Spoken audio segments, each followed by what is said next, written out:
ఈరోజు ఈ పత్రికా సమావేశానికి విచ్చేసిన ఎలక్ట్రానిక్, ప్రింట్ మరియు ఇతర మీడియా మిత్రులందరికీ కూడా నా హృదయపూర్వక నమస్కారాలు, కృతజ్ఞతలు.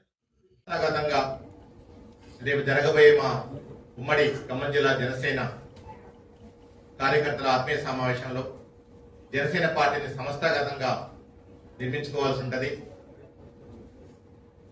అది గ్రామ స్థాయి నుంచి, మండల స్థాయి నుంచి, నియోజకవర్గ స్థాయి అనుకోండి, తర్వాత జిల్లా స్థాయి వరకు కూడా అనేక రకాల కమిటీలు రాబోయే రోజుల్లో వేసుకుంటున్నాం. సో దానికోసం ఈ కార్యక్రమాన్ని, కార్యాచరణని రేపు రూపొందించుకుంటున్నాం. మా రాష్ట్ర స్థాయి నాయకులు, మా జనసేన పార్టీ ప్రధాన కార్యదర్శి శ్రీ రామ్ తాడూరి గారు, మా గౌరవ అధ్యక్షులు శంకర్ గౌడ్ గారు, మా గౌరవ ఉపాధ్యక్షులు జనసేన పార్టీ మహేందర్ రెడ్డి గారు, ప్రచార కార్యదర్శి ఆర్కే సాగర్ గారు, అలాగే ఇతర రాష్ట్ర జనసేన నాయకులు, రాష్ట్ర నాయకులందరూ కూడా రేపు ఈ కార్యక్రమానికి రాబోతున్నారు. సో ఈ కార్యక్రమాన్ని ఉమ్మడి ఖమ్మం జిల్లాలో ఉన్న మా జనసేన కార్యకర్తలు, వీరమహిళలు, జన సాధకులు వాళ్ళందరూ వచ్చేసేసి దయచేసి పెద్ద ఎత్తున విజయవంతం చేయాలని చెప్పేసి మీ ద్వారా మనస్ఫూర్తిగా కోరుకుంటూ జనసేన పార్టీని ఉమ్మడి ఖమ్మం జిల్లాతో పాటు తెలంగాణ రాష్ట్రంలో కూడా బలోపేతం చేసే దిశగా ఒక ఆల్టర్నేటివ్ శక్తిగా, ఎందుకంటే ఒక మంచి రాజకీయాలు చేయడానికి వచ్చినది.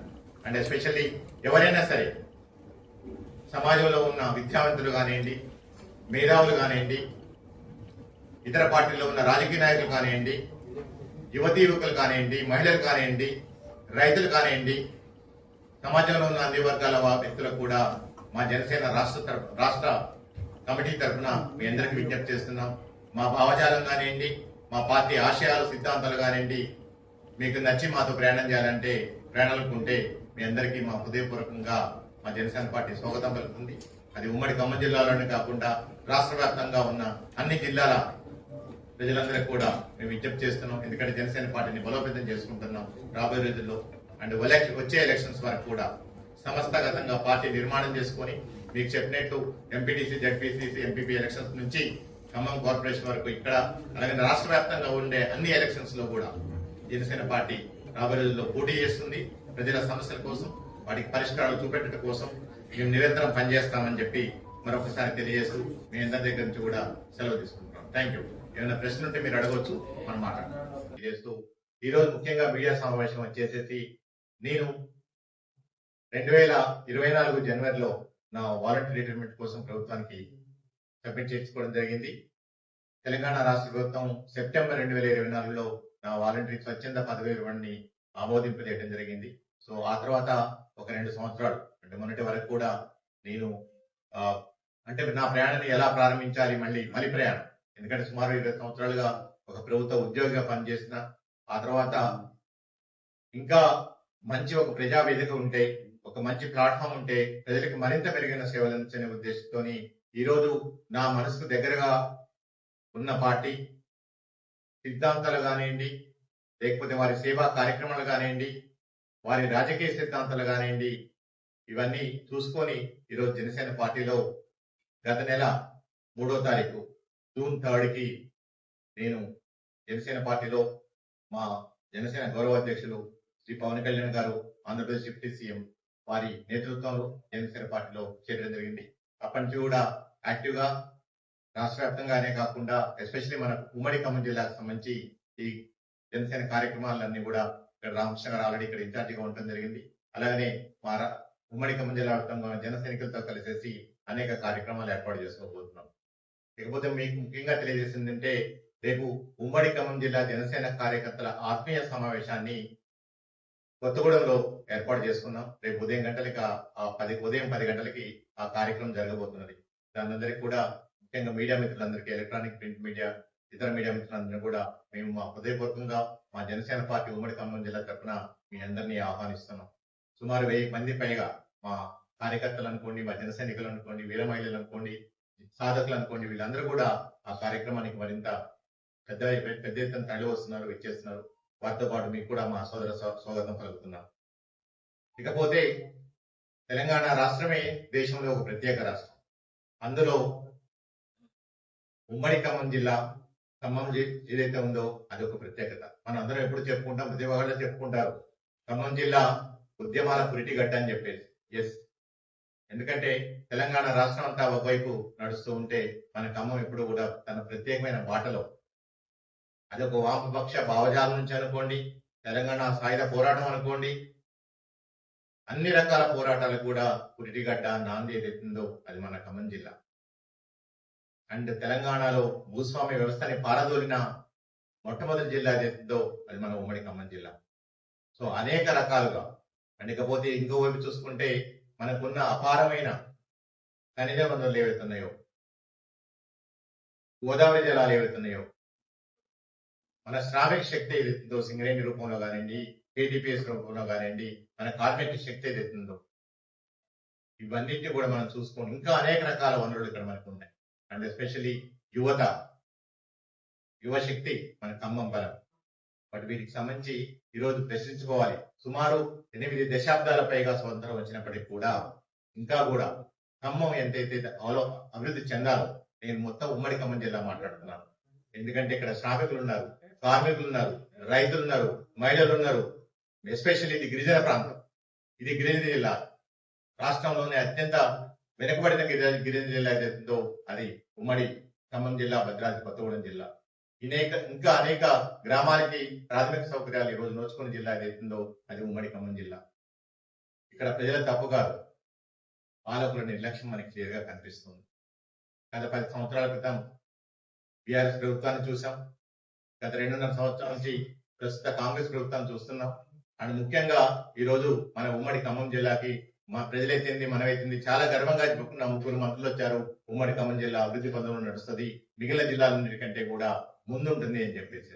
బట్ ఈ రోజు పరిస్థితులు చూస్తే అలా ఉన్నాయా అని చెప్పేసి మనం ఈ రోజు ప్రశ్నించుకోవాల్సిన అవసరం ఉన్నది.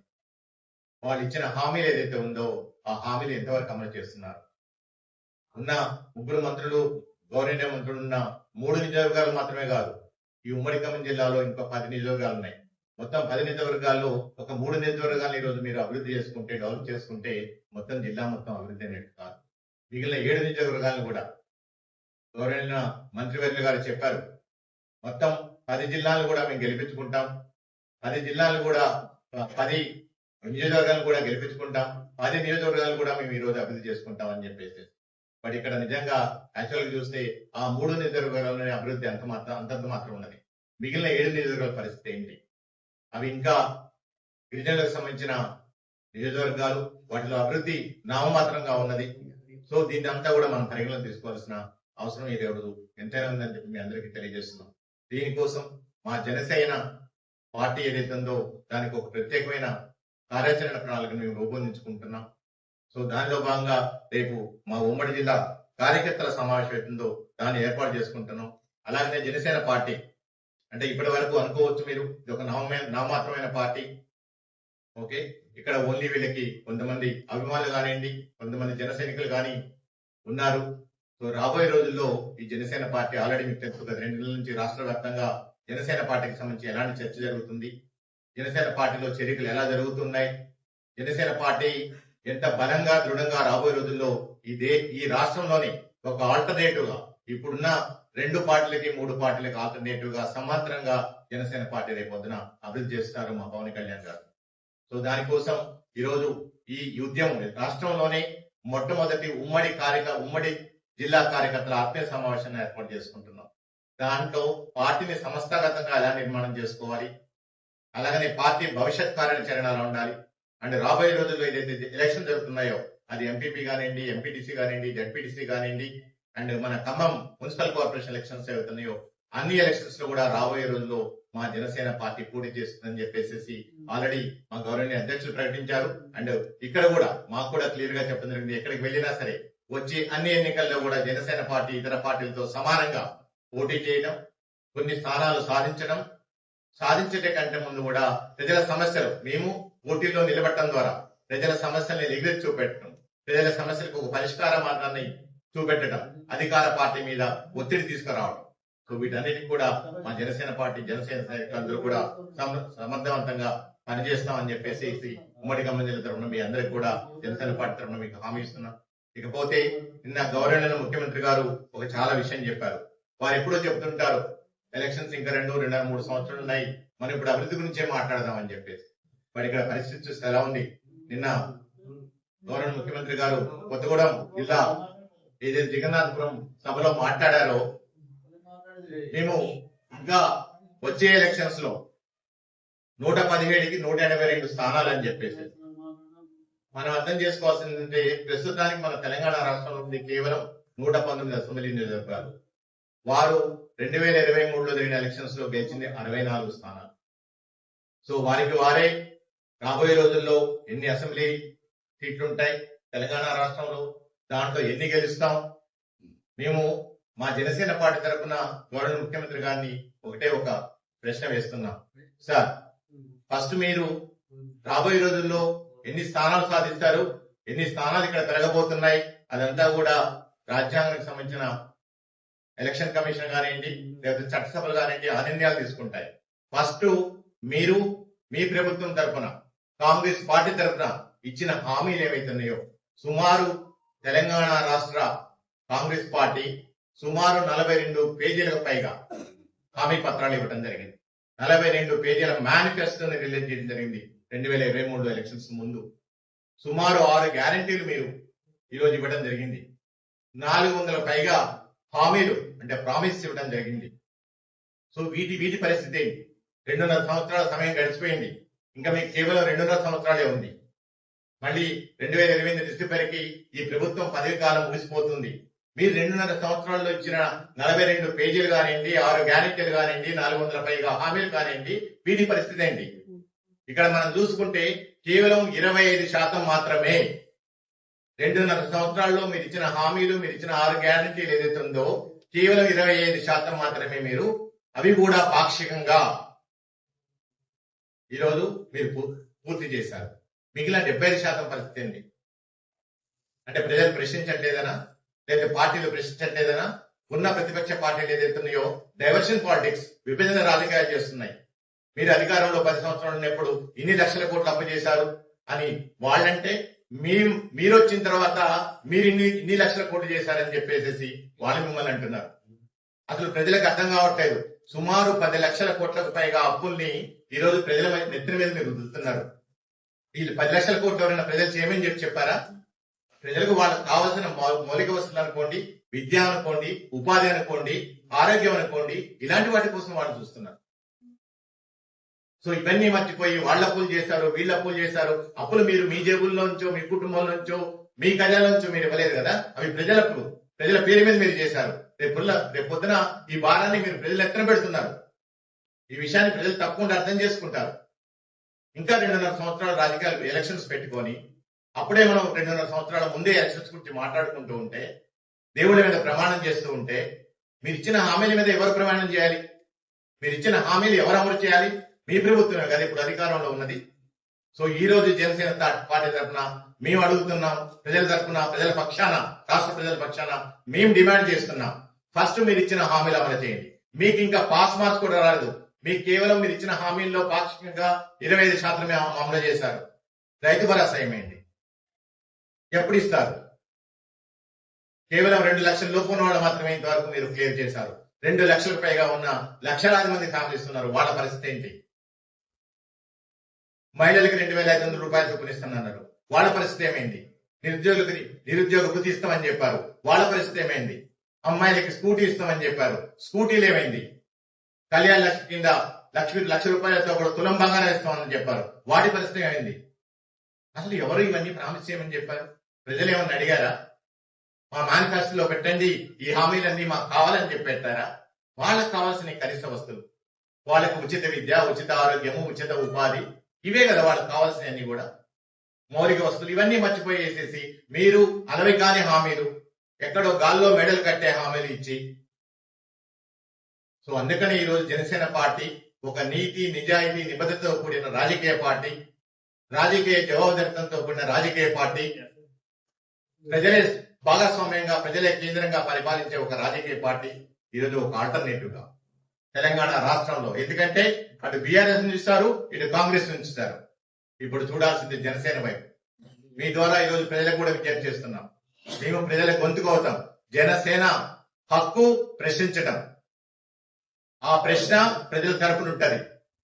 అవి మీరు హామీలు ఏదైతే ఇచ్చారో ఆ హామీలన్నీ అమలు చేసేంత వరకు కూడా మా జనసేన తెలంగాణ రాష్ట్ర పార్టీ అలాగనే జనసేన సైనికులందరూ కూడా జనసేన సాధకులందరూ కూడా ప్రజల్లో చైతన్యం తీసుకొచ్చి ఆ చైతన్యం ఉమ్మడి ఖమ్మం జిల్లా నుంచి స్టార్ట్ అవుతుంది. రేపు ఆ శంకారం కొత్తగూడెం పట్టణం నుంచి స్టార్ట్ అవుతుందని చెప్పి మేము అందరూ తెలియజేస్తున్నాం. తప్పకుండా ఎన్ని ప్లాట్ఫామ్స్ అయితే అవుతాయి, అది ఎలక్షన్స్ రూపంలో కానివ్వండి, లేదా వివిధ రకాల పక్షాలు కలుపుకొని కానివ్వండి, సింగరేణి ఈ రోజు సింగరేణి ఆఫీసర్స్ రోడ్ ఎక్కడం జరిగింది. ఎన్ని సంవత్సరాల తర్వాత సింగరేణి ఆఫీసర్స్ రోడ్ ఎక్కారు? వాళ్ళ పిఆర్సీ ఏమైంది? వాళ్ళకి ఇవ్వాల్సిన బకాయిలు తనకి ఎందుకు ఇవ్వలేకపోతున్నారు? వాళ్ళని కదా మనం కాపాడుకోవాల్సింది. ఎప్పుడో మన ముత్తాతలతో టైంలో పెట్టిన సింగరేణి గురించి, కేటీపీఎస్ గురించి, నవభారత్ గురించి మాట్లాడుకుంటూ ఉన్నాం. అంటే 40 సంవత్సరాల తర్వాత 50 సంవత్సరాల తర్వాత కొత్తగా ఏమైనా పరిశ్రమలు వచ్చాయా? ఉమ్మడి ఖమ్మం జిల్లాలో కానివ్వండి, లేదా ఖమ్మంలో కానివ్వండి, ఎక్కడైనా కొత్త పరిశ్రమ వచ్చిందా? ఎక్కడైనా యువతి యువకులకి ఉద్యోగాలు దొరికాయా? మీరు నిరుద్యోగులకి చెప్పిన 2 లక్షల ఉద్యోగాలు ఏమైనాయి? ఇప్పటికు కేవలం వేలల్లో కూడా మీరు ఉద్యోగాలు నింపలేదు కదా. ఇంకా 2 లక్షల ఉద్యోగాలు ఎప్పుడు నింపుతారు? ఉన్న 2.5 సంవత్సరాల్లో ఇన్ని 400 పైగా హామీలు మీరు ఎప్పుడు అమలు చేస్తారు? అండ్ ఇక్కడ ఉన్న గౌరవనీయ మంత్రులు కూడా నేను ప్రశ్నిస్తున్నాను. దయచేసి ఎవరికి లేని అదృష్టం మీకు దొరికింది ఈ ఉమ్మడి ఖమ్మం జిల్లాను అభివృద్ధి చేయడానికి. నాకు తెలిసి మళ్ళీ ఎప్పుడైనా సరే ఇలాంటి మంచి అవకాశం వస్తుందని చెప్పి నేను అనుకోను. భద్రాద్రి కొత్తగా వదిలిపెట్టండి. బట్ ఖమ్మం జిల్లాలో 3 మంత్రులు ఉన్నారు, గౌరవనీయ మంత్రులు. వారి చేతిలో అన్ని రకాల అధికారాలు ఉన్నాయి, వారి చేతిలోనే ఆర్థిక వనరులు ఉన్నాయి. మీరు దయచేసి మీ నియోజకవర్గాలతో పాటు వాటిని అభివృద్ధి చేయండి. మేము అభివృద్ధి చేయడానికి లేదు. బట్ ఇతర గిరిజన నియోజకవర్గాలు ఏదైతున్నాయో, మౌలిక వసతులకు ఏదైతే దూరమై ఉన్నారో అక్కడున్న ఆ నియోజకవర్గాలు పట్టించుకోండి, మౌలిక వసతులు కల్పించండి. అక్కడున్న ప్రజల బాగోలు ఆరోగ్యం పరంగా కానీ, విద్యాపరంగా కానీ వారికి కావాల్సింది వారు చేయండి అని చెప్పేసి మేము ఈరోజు జనసేన తెలంగాణ పార్టీ తరఫున మేము డిమాండ్ చేస్తూ ఉన్నాం.